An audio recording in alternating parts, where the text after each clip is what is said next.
Coming up, this month councillors faced a daunting number of lists in just one committee, and there's more to come. A new rural roads policy likely to be adopted, and from last month, why were councillors presented with a report which detailed the organisational structure of Ipswich City Council? It's Sunday, October 11, 2020, and I'm Alan Roebuck. Welcome to Ipswich Today, which acknowledges the traditional custodians of the land on which it is produced and pays respects to elders past, present and emerging. This podcast is supported by Kinetics, people-powered web hosting trusted by Australian businesses since 1999.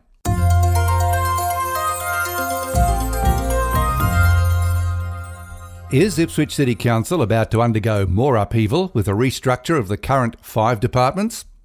Councillors have the ability to influence this structure going forward. A report was presented to last month's Governance and Transparency Committee. Mayor Teresa Harding put the obvious question to Corporate Services Manager Sonia Cooper. My question is, thank you much for the report. My question is, why is this coming to Council? Thank you, Mayor. So we thought it was prudent to bring this to Council.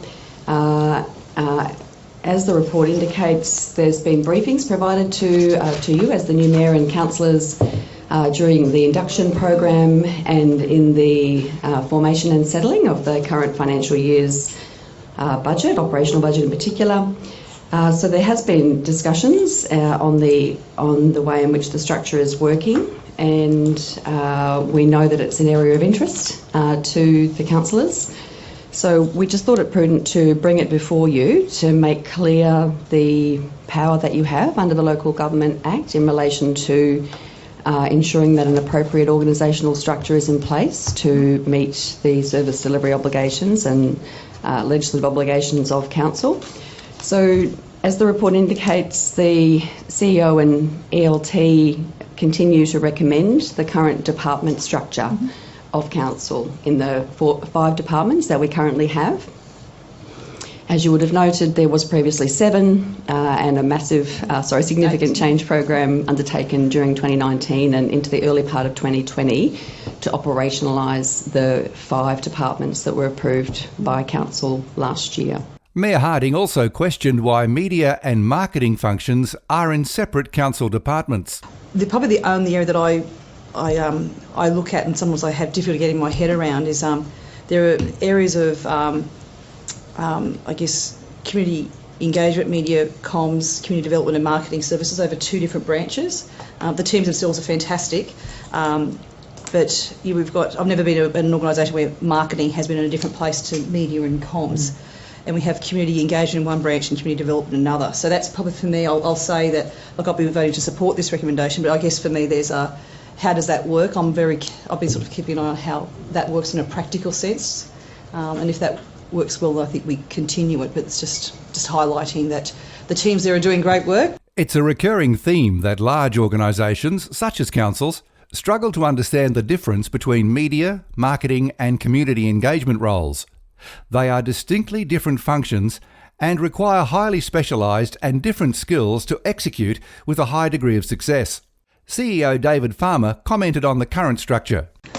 Look, it's an interesting situation. There's good arguments either way. Yeah, there's about, in local government, there's about 5 or 6 interesting questions you ask. Where should development engineering be? In this organisation, it lies with the planners. In many organisations, it lies with the engineers, so it would be in infrastructure rather than that.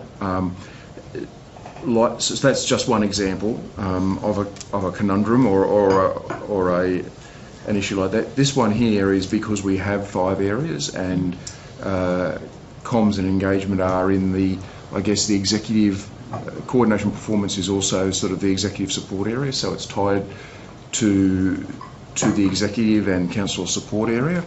The reason why marketing services is there is it also sits within the marketing promotion branch, which has things like events, tourism promotion, etc. So there's the position. Your position is a completely valid one.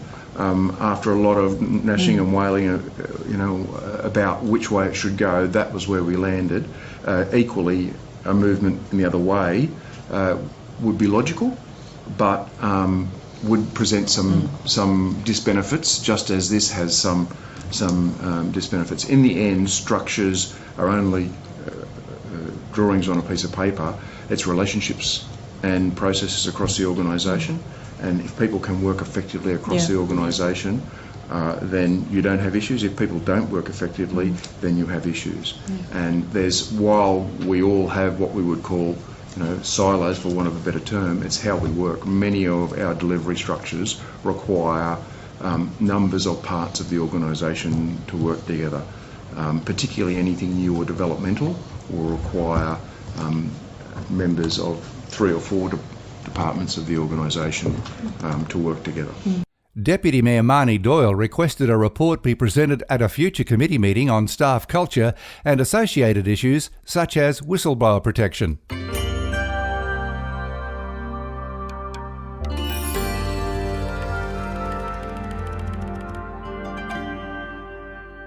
At the October meeting of the Growth, Infrastructure and Waste Committee, the Mayor flagged a gravel roads policy to help guide the next budget. And I guess I've got just letting people know that we have a workshop planned. I think now it's been moved to the 29th or the 27th of October for a rural roads policy workshop for councils in the lead up to our budget build. So I think we'll be looking forward to doing that.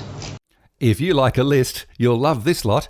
Extensive project lists covering public transport improvements, including bus stops, cycle safety, IGO active transport, sealing of gravel roads, drainage improvements and conservation estate projects were presented to councillors.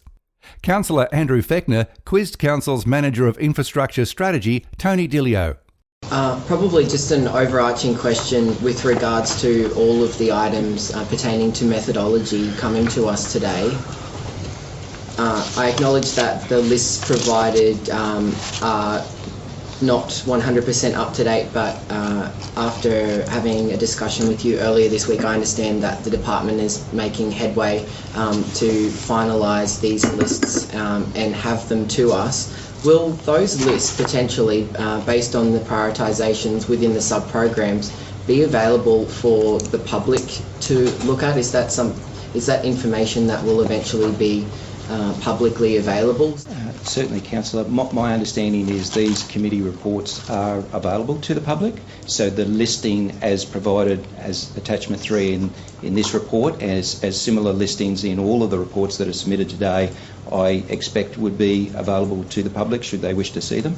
Certainly, the lists are constantly being reviewed. So as new requests come in for projects to be considered, they are considered, assessed and prioritised, and then all of those priorities come and are used to develop the capital works portfolio right up until when the budget is adopted. So if there is a project that a councillor or a constituent wishes to raise, they will be assessed and prioritised, and we can certainly provide where that project is within the priority list. There will be more lists coming to councillors next month. Council Officer Tony Dillio. Through the Chair, we could, obviously there were some priority listings that came to committee last month. There is 6 or 7 on the agenda today. There will be some next committee and some in the December committee. At that point, I expect all the priority project listings to be complete, and so we could provide at that point the full priority lists to all councillors for their information in a form that's easily understood and read.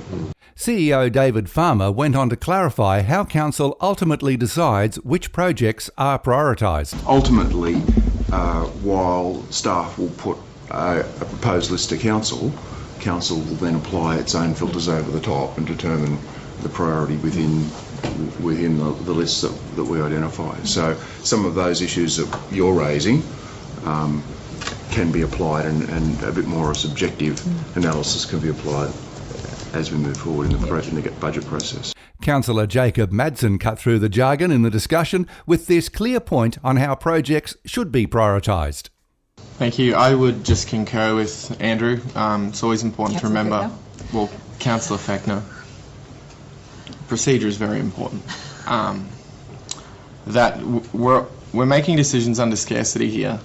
So we can't build Ipswich in a day. We can't build it in a year. We've got a number of projects. There has to be a methodology to say where the need is greater.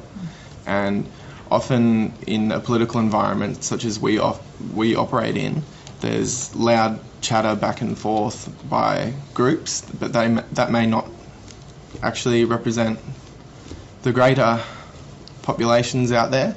So a rigorous methodology like this is really important to ensure that projects happen in a productive sequence as opposed to whoever's just yelling the most. Deputy Mayor Marnie Doyle explained that some decisions previously may not have been in line with advice from officers, and that advice was changed owing to undue influence from councillors in previous councils. Concur with Councillor Madson's comments. Councillor Fechner and I have recently been presented with an example of where I guess an individual, a political individual, may have had a louder voice and, you know, influenced council officers on a particular road, and, you know, some years on we are now seeing the consequences, the negative consequences of that, because the technical methodology and priorities weren't adhered to. This month's remaining council committees meet Thursday, October 15 from 9 a.m. That's Governance and Transparency, Community, Culture, Arts and Sport, Economic and Industry Development, Environment and Sustainability, and the Ipswich Central Redevelopment Committee. Agendas and officers' reports are available on Council's website, and all meetings are live streamed through Council's YouTube channel. Ipswich Today is supported by Kinetics, people-powered web hosting trusted by Australian businesses since 1999. This podcast is also listener-supported. If you like what you hear, please make a once-only gift or regular donation to help keep it online. Just go to ipswichtoday.com.au and click the donate button at the bottom of the page. You can subscribe for free and share this podcast from your favourite app, including iHeartRadio, or play Ipswich Today from your smart speaker. Music is supplied by Purple Planet Music. This is Alan Roebuck. Thanks for listening.